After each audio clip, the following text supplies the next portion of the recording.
O descanso de Deus.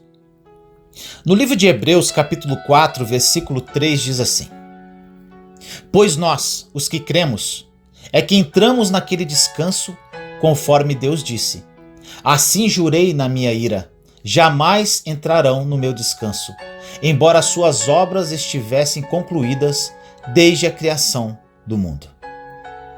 Essa passagem nos ensina que aqueles que creem em Deus entram no seu descanso.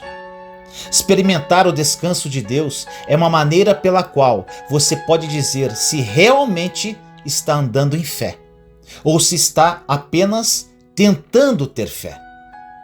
Quando realmente entra na esfera da fé, você entra no descanso de Deus. Descanso é a liberdade do excesso de racionalismo, esforço, medo, confusão interior, preocupação e frustração, que são consequências de trabalharmos para fazer o que somente Deus pode fazer.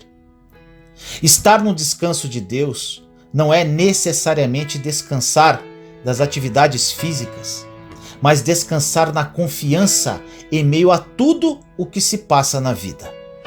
É um descanso da alma, onde a mente, a vontade e as emoções estão em paz. Você pode descansar em Deus, porque sabe que Ele cuidará de você e atenderá às suas necessidades. Você não sabe quando ou como Ele fará isso, e realmente não se importa porque estará desfrutando a vida que tem neste instante, enquanto Deus trabalha no seu problema. Deus quer que vivamos em paz e no seu descanso. Mas para fazermos isso precisamos crer que Ele existe e que recompensa aqueles que o buscam. Hebreus 11:6. Se você está esgotado, meu irmão, minha irmã, eu incentivo você a entrar no descanso de Deus.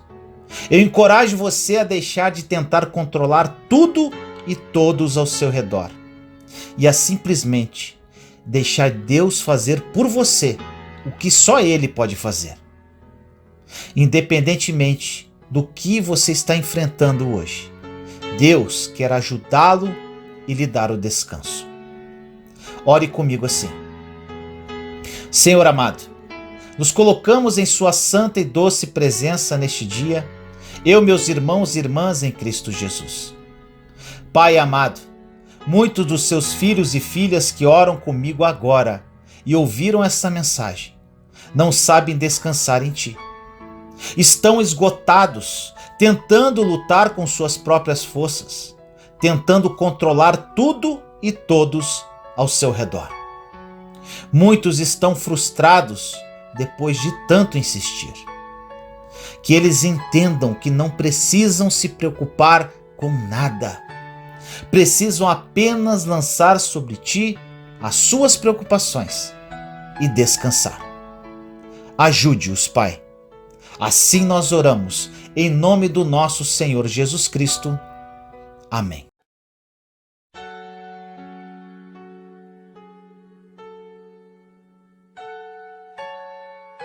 Poder, amor e equilíbrio. 2 Timóteo 1,7 diz assim: Pois Deus não nos deu espírito de covardia, mas de poder, de amor e de equilíbrio. Esta passagem nos diz que a covardia, que é o mesmo que o medo, não provém de Deus e que Deus nos dá poder, amor e uma mente equilibrada. Vou lhe contar um pequeno segredo. O medo nunca vai parar de vir contra nós. Precisamos aprender a fazer o que Deus nos diz para fazermos, quer sintamos medo ou não.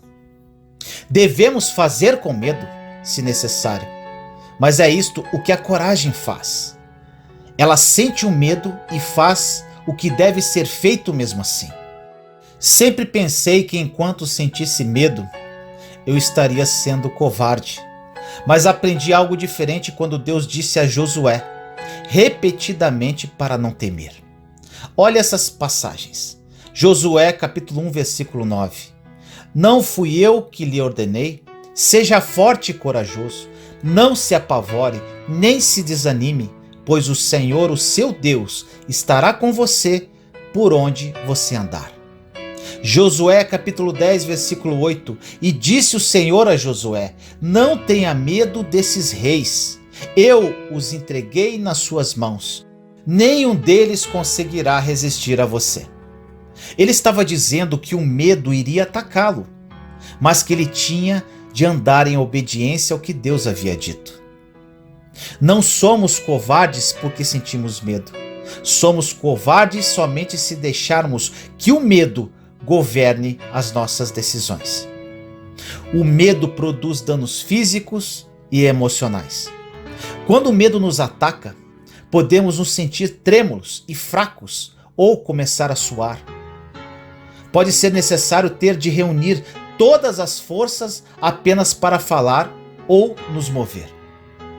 Nada disso significa que somos covardes. A palavra de Deus não diz, não sue, não trema. A palavra diz, muitas vezes, não tema. A forma de vencer o medo é avançar através dele e chegar ao outro lado, o lado da liberdade, que é o lado do poder.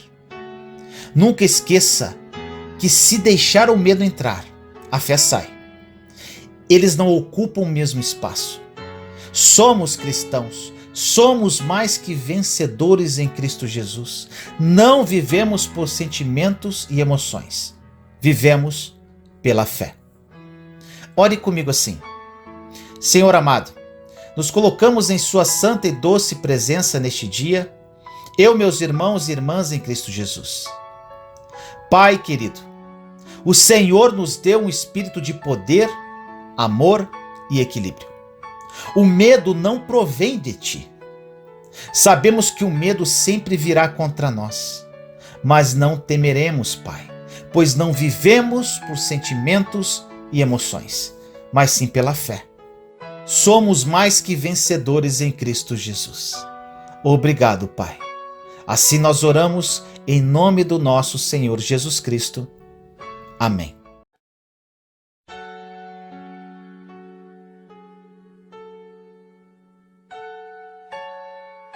Pessoas especiais para propósitos especiais. 2 Timóteo capítulo 2, versículos 20 e 21 diz assim: numa grande casa há vasos, não apenas de ouro e prata, mas também de madeira e barro. Alguns para fins honrosos, outros para fins desonrosos. Se alguém se purificar dessas coisas, será vaso para a honra, santificado, útil para o Senhor e preparado para toda boa obra. Esta palavra diz para sermos vasos santificados e úteis para o uso do Mestre. Estes versículos deixam claro que ser consagrado é ser separado para um uso específico. Para Deus, somos tesouros especiais. De acordo com seu grande plano, somos vasos que ele separou para um propósito especial. Deus quer mostrar a sua glória através de nós. Ele quer nos usar para levar outros a si. Somos os seus representantes, seus embaixadores aqui na terra. Deus faz o seu apelo ao mundo por nosso intermédio. Olha o que diz em 2 Coríntios capítulo 5, versículo 20. Portanto, somos embaixadores de Cristo, como se Deus estivesse fazendo o seu apelo por nosso intermédio. Por amor a Cristo, lhe suplicamos, reconcilie-se com Deus. O significado da palavra consagrar é muito semelhante à palavra dedicar, que quer dizer dar, oferecer a outro ou separado para um propósito. Se eu disser que um quarto da minha casa é dedicado à oração, isso significa que eu quero que aquele quarto em particular seja usado com a finalidade da oração e não para outras coisas. Você pode possuir algumas roupas para ocasiões especiais ou específicas. Essas roupas normalmente ficam separadas em nosso armário e por vezes até guardadas dentro de capas protetoras. Isto as torna especiais. Elas não são usadas em ocasiões comuns, mas estão separadas para fins específicos. É assim que Deus nos vê. Não nos destinamos aos propósitos do mundo, mas aos propósitos de Deus. Estamos no mundo, mas Jesus diz que não somos do mundo, conforme diz em João 15:19. Se vocês pertencessem ao mundo, ele os amaria como se fossem dele. Todavia, vocês não são do mundo, mas eu os escolhi, tirando-os do mundo, por isso o mundo os odeia. Portanto, não seja mundano, adotando o procedimento e estilo de viver no mundo. Mesmo depois de nos dedicarmos a Deus, deveríamos regularmente nos reconsagrar ao verdadeiro propósito de nossas vidas, como recomenda em Romanos 12:1, dizendo assim: portanto, irmãos, rogo-lhes pelas misericórdias de Deus, que se ofereçam em sacrifício vivo, santo e agradável a Deus. Este é o culto racional de vocês. Não é demais que Deus nos peça para dedicar cada aspecto do nosso ser a Ele. Na verdade, é isto que é, de fato, a nossa adoração e o nosso culto racional. Sob a lei da velha aliança, Deus exigia sacrifícios de animais para fazer expiação pelo pecado. Ele não quer mais sacrifícios mortos. Ele quer que nós nos ofereçamos como sacrifícios vivos para Ele e para o seu propósito e uso. Consagre-se a Deus, seja separado e esteja pronto para toda boa obra. Ore comigo assim: Senhor amado, nos colocamos em sua santa e doce presença neste dia, eu, meus irmãos e irmãs em Cristo Jesus. Pai querido, nos oferecemos hoje como sacrifícios vivos para o seu propósito e uso. Use-nos como queira, Senhor. Estamos aqui como consagrados seus, disponíveis para toda a boa obra, para honrar e glorificar o seu santo nome. Assim nós oramos, em nome do nosso Senhor Jesus Cristo. Amém.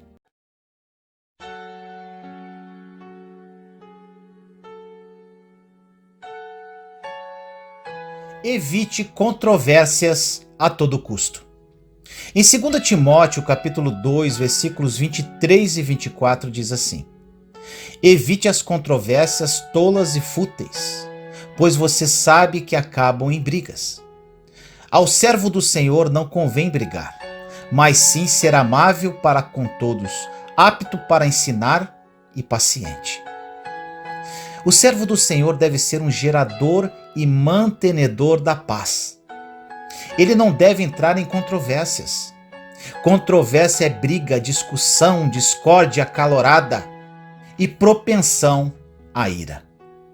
As controvérsias são perigosas e destrutivas. São como uma doença mortal contagiosa. Espalham-se rapidamente, a não ser que sejam confrontadas e paralisadas. A controvérsia destrói casamentos, amizade, negócios e igreja. É uma ferramenta que Satanás usa para impedir a vontade de Deus. A controvérsia ou contenda é gerada somente pelo orgulho. Olha o que diz em Provérbios, capítulo 13, versículo 10. O orgulho só gera discussões, mas a sabedoria está com os que tomam conselho. O servo do Senhor deve estar disposto a se humilhar e a caminhar a segunda milha para manter a paz. Paulo disse aos Filipenses que eles completariam a sua alegria se vivessem em harmonia. Em Filipenses 2:2 ele diz: completem a minha alegria, tendo o mesmo modo de pensar, o mesmo amor, um só espírito e uma só atitude. Paulo sabia o poder que os cristãos têm quando se comprometem a viver em unidade e acordo. Devemos buscar a paz, desejá-la e procurá-la, de todo o nosso coração e de toda a nossa alma. Sem paz, ficamos sem poder. Não se envolva em conversas que caminham em direção de brigas. Evite controvérsias sobre coisas que realmente não importam. E recuse-se a se envolver em fofocas e maledicências que não procedem de Deus e são desnecessárias. Não espalhe boatos nem conte os segredos dos outros. Essas coisas provocam a ira e impedem ou eliminam o poder e a bênção de Deus. Muitos lares não podem prosperar e ser abençoados porque todos estão em contenda. Mães e pais brigam e discutem, os irmãos brigam e têm ressentimento um dos outros. E ninguém está feliz, a não ser o diabo. Quero repetir que a contenda e a controvérsia são muito perigosas e que, como servos do Senhor, não devemos tomar parte disso. É bom e agradável quando vemos os irmãos viverem juntos em unidade. A unidade libera a unção, a presença e o poder de Deus. E é também quando o Senhor ordena que a bênção seja liberada. Olha o que diz no Salmo 133, versículos de 1 a 3. Como é bom e agradável quando os irmãos convivem em união. É como óleo precioso derramado sobre a cabeça, que desce pela barba, a barba de Arão, até a gola das suas vestes. É como o orvalho do Hermon, quando desce sobre os montes de Sião. Ali o Senhor concede a bênção da vida para sempre. Devemos ficar fora de contendas, pois desta forma Deus não poderá nos abençoar. Não teremos êxito se permitirmos brigas dentro do nosso casamento, do nosso lar ou do nosso ministério. Trabalhe diligentemente e elimine o bate-boca de sua vida. Isto requer disposição para comunicar e confrontar os problemas constantemente. A controvérsia e a contenda não irão embora se forem ignoradas. Elas precisam ser tratadas. E eu o encorajo a pedir ajuda ao Espírito Santo para ser uma pessoa que evita a contenda e restaura a paz aonde quer que você vá. Ore comigo assim: Senhor amado, nos colocamos em sua santa e doce presença neste dia, eu, meus irmãos e irmãs em Cristo Jesus. Pai amado, eliminamos definitivamente as contendas de nossa vida. Ajude-nos a tratar deste mal, Senhor, através do seu Santo Espírito. Queremos nos tornar mensageiros da paz e não de conflitos e controvérsias.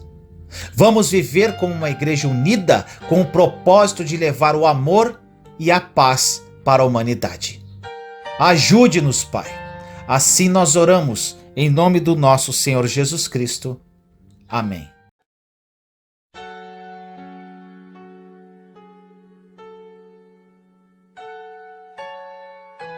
Embaixadores de Deus. Em 2 Coríntios, capítulo 5, versículos de 18 a 20 diz: Tudo isso provém de Deus, que nos reconciliou consigo mesmo por meio de Cristo e nos deu o ministério da reconciliação. Ou seja, que Deus em Cristo estava reconciliando consigo o mundo, não lançando em conta os pecados dos homens, e nos confiou a mensagem da reconciliação. Portanto, somos embaixadores de Cristo, como se Deus estivesse fazendo o seu apelo por nosso intermédio. Por amor a Cristo, lhes suplicamos, reconciliem-se com Deus. Meu irmão e minha irmã, você consegue entender que nesta passagem, Deus quer que nós recebamos a sua graça? E que Ele deseja fazer isso através de todos nós, habitantes da terra? Você também entende que o diabo rouba essa graça através do engano e da ilusão? Jesus veio para restaurar o favor de Deus ao seu povo e através de nós, a todos, em todo lugar. Parte de nossa herança é ter e desfrutar do favor de Deus.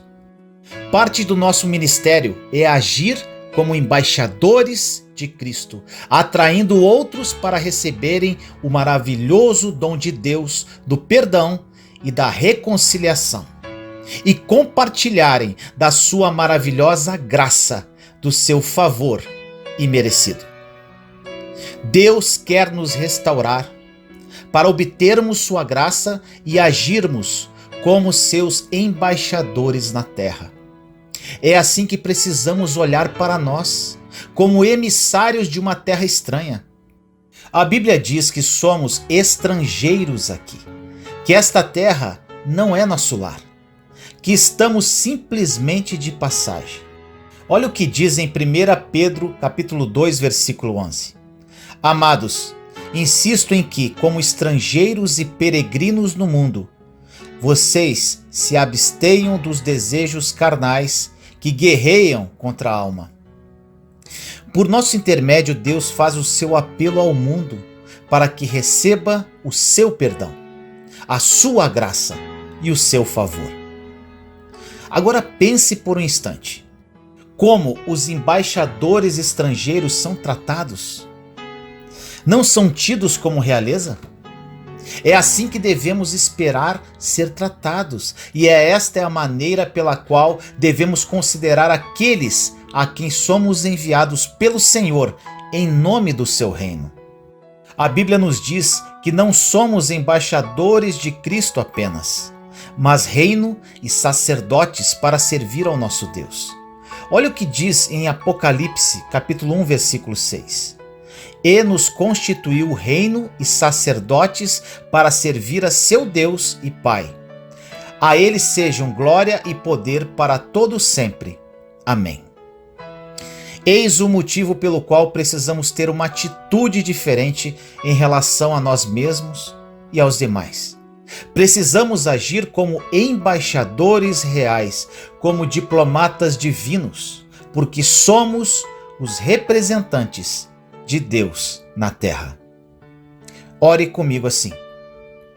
Senhor amado, nos colocamos em sua santa e doce presença neste dia, eu, meus irmãos e irmãs em Cristo Jesus. Pai amado, somos seus embaixadores, somos representantes seus aqui na terra. Teremos uma atitude como verdadeiros representantes, Senhor, com uma atitude santa, com uma postura de verdadeiros filhos teus. Estamos prontos para te servir, Pai, como diplomatas divinos, como verdadeiros embaixadores de Cristo.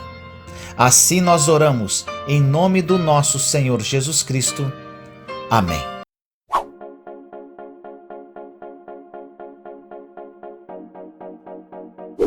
Juntos somos fortes. Compartilhe esta mensagem para que mais pessoas sejam edificadas. Inscreva-se no canal e acione o sininho para ser notificado de novos vídeos. Te amo em Cristo Jesus.